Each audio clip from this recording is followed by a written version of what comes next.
bienvenue dans cette émission In Studio. Mon nom est Anne Berceau et je suis avec vous toute cette semaine pour une série intitulée « Fais sortir le soldat de toi ».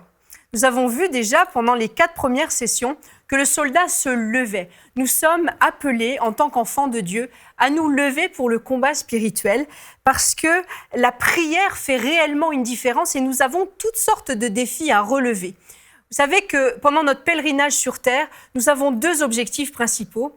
Celui d'arriver au bout de notre pèlerinage terrestre, au bout de notre course chrétienne, et aussi celui d'amener le plus possible d'âmes à Christ.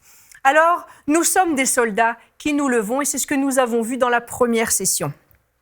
Dans la deuxième session, nous avons vu le soldat qui ne se trompe pas de combat. Il ne suffit pas de se lever, encore faut-il combattre le bon combat, comme dit Paul à Timothée. Et la parole nous donne des instructions très claires là-dessus. Notre champ de bataille, ce ne sont pas nos besoins personnels, en tout cas pas prioritaires, mais notre champ de bataille, notre cible, ce sont les défis du royaume de Dieu, les défis de l'Église de Christ et ses besoins. Nous avions aussi vu que combattre le mauvais combat, c'était aussi se laisser distraire, se laisser endormir, et que Satan avait toutes sortes de tactiques pour nous détourner de nos vraies cibles dans ce combat de la foi. Ensuite, en 3e session, nous avions vu qu'il faut se présenter au combat. Nous avions vu le soldat qui est à son poste. Vous savez, il y a des gens comme ça qui se lèvent dans la prière et puis ils se découragent. Et au bout de quelques temps, on ne les voit plus. En tout cas, ils ne sont plus présents dans le lieu de prière. Ils ne sont plus présents devant la face de Dieu. Ils ont juste décroché. Mais Dieu a besoin de gens fiables, de gens fidèles qui ne décrochent pas, mais qui sont fidèles à leur poste. Il faut persévérer et ne jamais se relâcher. En 4e session, l'avant-dernière, donc hier, nous avions vu les qualités essentielles qui font d'un soldat un soldat victorieux. Nous avions vu que la caractéristique principale du soldat victorieux, c'est qu'il a un sens de l'honneur et du courage. Et je vous avais encouragé à vraiment développer ce sens de l'honneur de la maison de Dieu parce que nous sommes fils et filles de la maison de Dieu. Et Dieu attend de nous que nous nous comportions en enfants de la maison et que nous ayons, comme David devant Goliath, ce puissant sentiment de l'honneur, ce puissant sens de l'honneur de la maison de notre Père et être insulté quand la maison de notre Père est insultée, comme David l'était quand Goliath provoquait la maison de Dieu. Et je vous avais dit que ce puissant sentiment d'appartenance, non seulement nous devons l'avoir en tant que peuple de Dieu, membres du peuple de Dieu en général, mais aussi à l'échelle locale. Nous faisons partie, et je vous le souhaite en tout cas vraiment, de faire partie d'une église locale. Et nous devons aussi entretenir et nourrir ce profond sentiment, ce sens de l'honneur de la maison de Dieu locale, de l'église locale. Et je vous avais ensuite un peu mis en garde sur le fait que quand nous avons des victoires dans la prière, il faut savoir rester humble et ne pas prendre la gloire à Dieu quand il y a des grandes réussites, parce que Dieu ne partage pas sa gloire. C'est lui qui est le glorieux, c'est lui qui combat pour nous, c'est lui qui marche devant nous dans les combats. Alors à lui revient toute la gloire. Et aujourd'hui, nous nous retrouvons ensemble pour continuer et terminer cette série sur le soldat de la foi. Et aujourd'hui, nous allons voir le soldat porteur d'autorité. Effectivement, une fois que le soldat est levé, qu'il connaît le bon combat, qu'il connaît sa place et qu'il a toutes les qualités nécessaires pour un soldat victorieux, il faut encore une autorité, il faut être oint d'autorité pour aller victorieusement dans ce combat. Et c'est ce que nous allons voir maintenant. Pour partir au combat, il faut être fort et ne jamais partir avec timidité, ne rien laisser au doute. Vous savez, un combattant qui doute est un combattant inefficace. Quand on est dans les commandos, on part au combat et on n'a pas la trace d'un doute dans le cœur, sinon on devient une cible vulnérable. Vous savez, un jour je parlais de ça à mon mari et je lui disais « Ah, mais c'est quand même un gros combat, je ne suis pas sûre d'être capable. » Et là, il a souri. Et puis il m'a dit, tu vois, je crois que c'est comme un gros guerrier, vous savez, un gros costaud comme dans Astérix et Obélisque, et qui est armé jusqu'aux dents, un gros membre de l'armada invincible, qui se présente avec une petite tête penchée sur le côté, puis qui dit, je suis pas sûr d'être capable. Et en fait, beaucoup de chrétiens sont comme ça. On est armé jusqu'aux dents parce qu'à la croix, tout a été pourvu. on a Dieu qui marche devant nous dans le combat, on est assuré de la victoire, puis on se présente en disant je suis pas sûre d'être capable. Et je crois vraiment que, en tout cas, cette image m'a parlé quand mon mari me l'a dit, et je vous la partage parce que quand vous vous sentez dépassé par les événements, quand vous n'êtes pas sûr d'arriver au bout de ce combat, souvenez-vous que vous êtes un puissant guerrier armé jusqu'aux dents et que ça fait bizarre dans votre bouche de dire « je ne suis pas sûr d'être capable ». Vous êtes capable parce que Jésus marche devant vous dans ce combat. Et nous partons en vainqueurs au combat. Et c'est mon premier point. Nous sommes plus que vainqueurs. Et vous savez, ce n'est qu'une question de temps. Hier, on parlait de persévérance. Dans un combat, ce n'est qu'une question de temps que Satan lâche prise. Quand il y a un défi devant nous, sachez et soyez certains que la persévérance sera votre force parce que Satan finira par lâcher sa proie si nous sommes persévérants. On est déjà vainqueur avant même de partir au combat.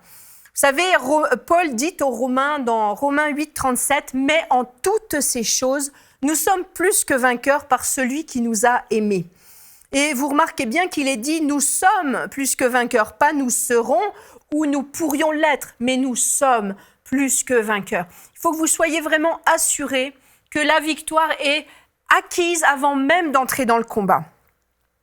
Partir en vainqueur, ça change tout. Et beaucoup de chrétiens, et j'en ai fait partie un temps, partent dans le combat de la foi en disant « je ne suis pas sûre, on ne sait pas, peut-être que Dieu répondra à ma prière, peut-être pas, mais je m'essaye quand même des fois que ça marche. » Est-ce que ça évoque quelque chose dans vos cœurs? Il y a beaucoup de chrétiens qui ont un défi, qui ont une situation qui est parfois grave et qui s'approchent de Dieu en disant « pas sûr que le Seigneur va répondre, je vais prier, mais pas sûr ». Ce n'est pas ça que la Bible nous enseigne. La Bible nous enseigne que nous sommes plus que vainqueurs et que la victoire nous est déjà acquise. Et partir au combat en ayant ça au cœur, ça va tout changer. Il faut que nous nous approchions avec assurance. Vous savez, il y a une erreur que font beaucoup de gens, et je l'ai faite aussi fut un temps dans mes jeunes années chrétiennes, c'est de penser que par force de persuasion, je vais arriver à incliner le cœur de Dieu. Mais le cœur de Dieu n'a pas besoin d'être incliné. Jésus s'est donné à la croix pour vous et Dieu, quand il vous regarde, voit Jésus. Et tout a été pourvu, tout a été payé. Donc, vous n'avez pas à prouver à Dieu le bon sens de votre prière. Vous n'avez pas besoin de prier Dieu en lui disant « tu vois la situation ». Et puis, vous n'avez pas à incliner le cœur de Dieu. Le cœur de Dieu est déjà incliné à cause de Jésus-Christ. Et vous savez, je me suis fait la réflexion récemment, je me suis dit « mais dans le fond, si on essaye d'incliner le cœur de Dieu en notre faveur, on ne vaut pas mieux que les religions païennes avec des divinités un peu bizarres qui essayent d'incliner le cœur de leur divinité. Alors ils vont faire des offrandes, ils vont offrir des fleurs, offrir de la nourriture pour incliner leur divinité. Eh bien, si on fait ça avec notre Dieu, on ne vaut pas plus cher qu'eux. Notre Dieu a tout pourvu au travers de Jésus à la croix. Et quand il nous regarde, il voit Jésus. On n'a pas besoin de l'incliner, il est déjà en notre faveur. Et Hébreux 4, 14, on va le lire ensemble. Voici ce que dit l'auteur de l'Épître aux Hébreux. « Ainsi, puisque nous avons un grand souverain sacrificateur qui a traversé les cieux, Jésus le Fils de Dieu, demeurons fermes dans la foi que nous professons. Car nous n'avons pas un souverain sacrificateur qui ne puisse compatir à nos faiblesses. Au contraire, il a été tenté comme nous en toutes choses, sans commettre de péché. Approchons-nous donc avec assurance du trône de la grâce, afin d'obtenir miséricorde et de trouver grâce pour être secourus dans nos besoins. » Voyez-vous, on a un grand souverain sacrificateur et l'auteur de l'Épître aux Hébreux nous dit « Approchons-nous avec assurance du trône de la grâce ». On n'a pas à avoir honte, on n'a pas à s'excuser de demander pardon. Jésus a tout pourvu à la croix et nous nous approchons justement avec assurance parce que nous avons un grand souverain sacrificateur. Vous savez, ça fait toute une différence. Jésus a été incarné en un homme qui a souffert les mêmes choses que nous, qui a vécu vraiment les limitations de la vie humaine et il compatit à nos faiblesses parce qu'il les a connues. Il a été dans cette chair d'homme et il sait de quoi nous parlons quand nous parlons de nos faiblesses. Il compatit parfaitement. C'est pour ça qu'il n'y a aucune crainte à avoir, aucun doute à avoir. Quand nous nous approchons du trône de Dieu, Soyons comme dans l'Épître aux Hébreux, approchons-nous avec assurance. Ne courbons pas la tête, n'ayons pas un seul doute, n'avançons surtout pas à reculons, mais nous avons un Dieu qui a pourvu pour tout. Vous savez, j'en ai déjà parlé dans l'émission 2, on n'assiège pas le trône de Dieu. On assiège un ennemi pour l'affamer, pour le vaincre, mais l'expression « on assiège le trône de Dieu » pour moi n'a pas de sens parce que Dieu est de notre côté et on n'a pas à assiéger notre ami. Il est celui qui marche devant nous au combat, il est dans le même combat que nous, mais de notre côté. Regardez ce que dit Matthieu 6. Voici ce qu'il dit, en priant, ne multipliez pas de vaines paroles comme les païens qui s'imaginent qu'à force de paroles, ils seront exaucés.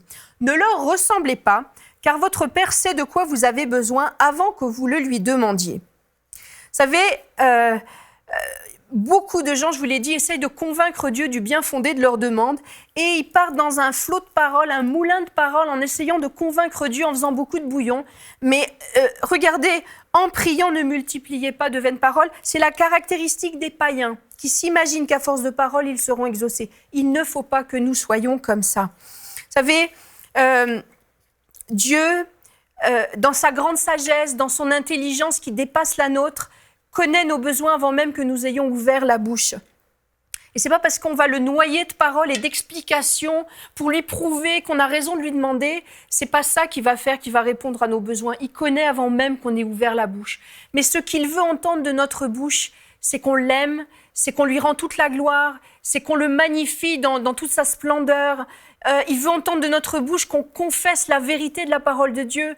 Il veut entendre de notre bouche qu'on met notre foi dans les promesses de la parole de Dieu. C'est ça qu'il veut entendre de notre bouche. Pas qu'on le convainque en lui expliquant que tu vois Seigneur, la semaine dernière, voici ce qu'elle m'a fait. Et voici. Ça n'intéresse pas Dieu. Il connaît vos besoins et ce qu'il veut entendre de votre bouche, ce sont des actions de grâce et il veut entendre un enfant qui met toute sa foi dans l'Éternel. Vous savez, dans 1 Jean 5, 14, il nous dit ceci, l'apôtre Jean, « Nous avons auprès de lui cette assurance que si nous demandons quelque chose selon sa volonté, il nous écoute. Et si nous savons qu'il nous écoute, quoi que ce soit que nous lui demandions, nous savons que nous possédons la chose que nous lui avons demandée. » Et c'est parfois un gros défi dans notre vie de prière de se dire « Tout ce que je demande, il va me l'accorder. » Et ça, je crois que vraiment, quand on prie, poussé par l'Esprit de Dieu, rempli par l'Esprit de Dieu. On a vu dans Romains, l'Épître aux Romains hier, que l'Esprit nous secourt dans nos faiblesses et nous conduit vraiment sur ce chemin de prière pour les sujets. C'est lui-même qui nous conduit dans ces prières. Et si nous demandons quelque chose, en étant inspirés de l'Esprit, bien sûr que Dieu va nous répondre et qu'il va nous exaucer. Nous savons que nous avons cette chose parce que nous lui avons demandé, conformément à son esprit. Mais si nous prions un peu n'importe comment, sans être conduits par l'esprit, nous allons lui demander des choses que, ou bien il n'est pas prêt à nous donner parce que nous ne sommes pas prêts, ou bien des choses qui vont être toxiques pour nous et que Dieu ne veut pas nous donner parce qu'il est notre Père qui prend soin de nous. Il y a des choses qu'on ne recevra pas parce qu'on demande mal. À un autre endroit, il est dit dans la parole de Dieu qu'on ne reçoit pas ce qu'on a demandé parce qu'on demande mal pour satisfaire nos passions et nos convoitises personnelles. Mais si on demande conformément à l'Esprit de Dieu, qu'on est vraiment rempli de l'Esprit de Dieu et transparent devant Dieu, nous pouvons être certains, comme dit l'apôtre Jean, que ce que nous avons demandé, nous l'avons reçu. On n'est pas là pour vaincre Dieu, mais on est là pour vaincre en son nom. Et ça fait toute une différence. Jésus est notre ami, il est notre avocat auprès du Père, et il est avec nous, il combat avec nous et pour nous. Alors, vous allez me dire peut-être, pourquoi se donner la peine de prier, puisqu'il combat pour nous, qu'on a juste à se présenter, il combattra pour nous, et puis qu'en plus, il sait nos besoins avant même qu'on ait ouvert la bouche. Pourquoi se donner la peine de prier?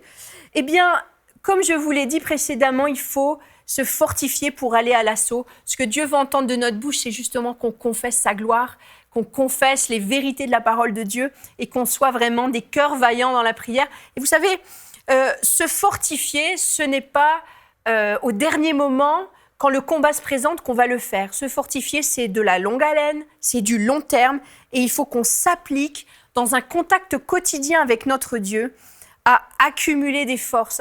Je compare ça souvent à de l'inertie. Vous savez, une locomotive qui prend son élan, qui prend son élan, qui prend son élan et qui acquiert de l'inertie. Et puis, après, plus rien ne l'arrête. Et quand on passe du temps régulièrement, sérieusement devant la face de Dieu, on acquiert cette inertie. Et au moment du combat, plus rien ne pourra nous arrêter. Regardez, c'est vraiment dans un contact avec Dieu qu'on accumule des forces. Voyez ce que Paul dit aux Éphésiens. « Fortifiez-vous dans le Seigneur et par sa force toute puissante, revêtez-vous de toutes les armes. » Vous connaissez ce passage? C'est ce passage qui nous explique toutes les armes du chrétien. Et il dit, c'est pourquoi, au verset 13, prenez toutes les armes de Dieu afin de pouvoir résister dans le mauvais jour et tenir ferme après avoir tout surmonté. Donc la prière, c'est vraiment, avant tout, un temps où on acquiert de l'inertie pour que quand le combat se présente, rien ne nous arrête. Alors on va se fortifier par la parole de Dieu, c'est vraiment très important pour accompagner notre vie de combat de prière. Le combattant de la foi connaît sa Bible parce que c'est en confessant la parole de Dieu qu'on va acquérir cette foi, qu'on va pouvoir se présenter en sachant que la parole de Dieu dit ça, alors Satan ne viendra pas dire le contraire. On va aussi se fortifier dans l'Esprit de Dieu. Vous savez, beaucoup de gens négligent cet aspect de la prière, mais dans toute la période où on va se fortifier pour le combat, le contact intime avec le cœur de Dieu va se faire par l'Esprit de Dieu. Et négliger cette onction de l'Esprit de Dieu sur nos vies, ça va nous priver de beaucoup de puissance, beaucoup d'assurance aussi. Quand on est dans un temps de prière, il est bon de demander à Jésus d'envoyer sur nous son Esprit, parce que c'est lui qui va venir vraiment forger, nous façonner. Il va venir en nous révéler des choses. Il va, comme je l'ai dit précédemment, nous incliner dans un certain sens pour nous montrer des sujets de prière, nous montrer où va notre combat, nous révéler toutes sortes de choses. L'esprit est essentiel pour le combattant de la foi. Et regardez ce que dit Psaume 68, 29. Et moi, personnellement, quand j'avais lu ça, je m'étais dit « Ouh, la barre est haute !» Et je pense que vous allez vous le dire aussi. « Ton Dieu ordonne que tu sois puissant. Affermis, ô Dieu, ce que tu as fait pour nous. » Ordonne que tu sois puissant. Et vous savez, quand on regarde notre situation, parfois devant des combats qui nous dépassent vraiment largement, ce verset-là, Dieu ordonne que tu sois puissant, ça nous semble une marche bien haute à franchir. Mais à la croix, Jésus a tout accompli. Et vous savez, souvent on parle de Jésus à la croix, on parle de ce qui s'est passé au moment de cette crucifixion, mais on ne se rend pas compte de la puissance de ce qui a été accompli à la crucifixion. Je veux dire, Jésus sur la croix, c'est pas un Jésus qui est dans la défaite, mais c'est la victoire la plus éclatante de l'histoire de l'humanité, parce que Dieu a donné son Fils unique, son Fils parfait. Il l'a donné en sacrifice à la croix pour que nous ayons la vie. Et si vous en doutez encore, à cette croix, tout a été accompli et tout a été réglé. Et si aujourd'hui nous pouvons avoir de la force, de l'autorité dans le combat, c'est uniquement parce que Jésus s'est donné à la croix pour nous. S'il ne s'était pas donné et s'il n'était pas ressuscité des morts, nous n'aurions jamais eu cette autorité dans la prière ni cette assurance. Tout est centré sur la croix. Et je vous ai dit hier que nous devions nous avancer avec une ferme assurance. Notre ferme assurance ne repose que sur le sacrifice de la croix, parce que c'est là que la mort a été vaincue, que les dominations ont été données en spectacle. Donc moi, si aujourd'hui j'ai une ferme assurance dans la foi, c'est à cause du sacrifice de la croix. Maintenant, quand on est conscient de ça, quand on a réalisé ce qui avait été fait à la croix et la puissance qui accompagne ce sacrifice à la croix, quand on est conscient que quand Jésus a ressuscité, il a vaincu la mort et toutes ses œuvres, nous pouvons nous-mêmes exercer cette autorité avec puissance. Et vous allez me dire, mais c'est Jésus qui a cette autorité, c'est pas moi. Mais regardez bien, quand Jésus a désigné 70 disciples, on est dans Luc, il les a envoyés dans toutes les villes pour porter la bonne nouvelle. Et il leur a dit, guérissez les malades et dites aux gens, le royaume de Dieu s'est approché de vous. Et ils l'ont fait, ils sont partis. Et puis quand ils sont revenus, ils ont dit, waouh, ça marche, Seigneur. Regardez, dans Luc 10, 17, Les 70 revinrent avec joie, disant « Seigneur, les démons même nous sont soumis en ton nom. » Et Jésus leur dit « Je voyais Satan tomber du ciel comme un éclair. Voici, je vous ai donné le pouvoir de marcher sur les serpents et les scorpions et sur toute la puissance de l'ennemi. Et rien ne pourra vous nuire. Cependant, ne vous réjouissez pas de ce que les esprits vous sont soumis, mais réjouissez-vous de ce que vos noms sont écrits dans les cieux. » Voyez, Jésus nous délègue une autorité. Puis ses disciples, en allant dans les villes, ont été tous surpris de voir que ça marche. Et nous-mêmes, quand on se revêt de l'autorité que Jésus met sur nous, des fois, on est tous surpris que ça marche. On prie, on pense prier avec foi, mais au fond de nous, on se dit « pas sûr que ça marche ». Puis quand le malade pour lequel on a prié est guéri, « waouh, ça marche ». Mais oui, ça marche. Ça marche parce que Jésus nous délègue son autorité. Dans Acte 4, il y a Pierre qui, rempli de l'Esprit, explique à la foule pourquoi le malade a été guéri. La foule demande au nom de quoi le malade a été guéri. Et voici ce que dit Pierre. « Sachez-le tous, que tout le peuple d'Israël le sache, c'est par le nom de Jésus-Christ de Nazareth que vous avez crucifié et que Dieu a ressuscité des morts. C'est par lui que cet homme se présente en pleine santé devant nous. » Tout ce que nous faisons, tout ce que nous allons décrocher dans la foi se fait au nom de Jésus. Alors des fois, j'en entends qui disent le nom de Jésus à tout bout de champ dans leur prière, ils ne mesurent pas. Ce que je fais, je le fais au nom de Jésus. Ce que je dis, ce que je prie, je le fais au nom de Jésus. Et regardez bien, dans la vie séculière, un policier vient vous arrêter pour excès de vitesse. Il le fait, pas parce que c'est votre voisin, il le fait au nom de la loi. C'est la loi du pays dans lequel il se trouve qui lui confère l'autorité avec laquelle il va vous arrêter et va vous mettre peut-être une amende ou vous mettre en prison, pire. Il le fait au nom de la loi. C'est pas en tant que lui, en tant que personne, c'est au nom de la loi qui le revêt d'autorité. Et pour nous, c'est exactement la même chose dans la foi. Le nom de Jésus, c'est le nom de la loi pour le séculier. Jésus est notre autorité. Et c'est l'autorité qui nous a confiée, qui nous permet de dire à Satan « retourne à ta place », ou qui nous permet de dire au démon « va-t'en de cette personne, sors de cette personne ». C'est cette autorité que Jésus met sur nous au nom de Jésus que nous pouvons guérir les malades, chasser les démons et opérer toutes sortes de miracles. C'est pas en notre propre nom, nous on peut rien. Dans Jean 15, il nous dit « sans moi, vous ne pouvez rien faire ». Nous sommes des coquilles vides sans Jésus, mais au nom de Jésus, nous avons une autorité. C'est comme un policier qui sort son badge et qui dit « Au nom de la loi, je vous arrête ». Et nous disons « Au nom de Jésus, tu décampes le démon ». Comprenez-vous ? Nous sommes faibles en nous-mêmes, mais par l'autorité que Jésus nous confère, nous sommes forts. Nous sommes même grands et invincibles parce que celui qui est en nous est grand et invincible. Regardez ce que dit Jean, dans 1 Jean 4,4, il dit « Celui qui est en vous est plus grand que celui qui est dans le monde. Si Jésus est votre sauveur, vous avez d'ores et déjà vaincu l'ennemi. » Je le répète parce que c'est bon. Celui qui est en vous est plus grand que celui qui est dans le monde. Si Jésus est votre sauveur, vous avez d'ores et déjà vaincu l'ennemi. Et moi, j'aimerais vous dire, n'ayez pas peur. Parfois, des gens sont intimidés et dans certaines situations n'ont pas conscience qu'ils ont la force d'aller, ils se sentent incapables d'aller de l'avant dans ce combat-là, ça les dépasse. Et moi, je vous dis, n'ayez pas peur, parce que celui qui est en vous est plus grand que celui qui est dans le monde. Alors, nous arrivons au terme de cette 5e émission de cette série « Fais sortir le soldat de toi ». Et je voudrais vraiment revenir sur les points principaux, donc de vous approcher avec une pleine assurance, en sachant que nous partons en étant déjà vainqueurs. Nous ne serons pas vainqueurs, nous sommes déjà vainqueurs.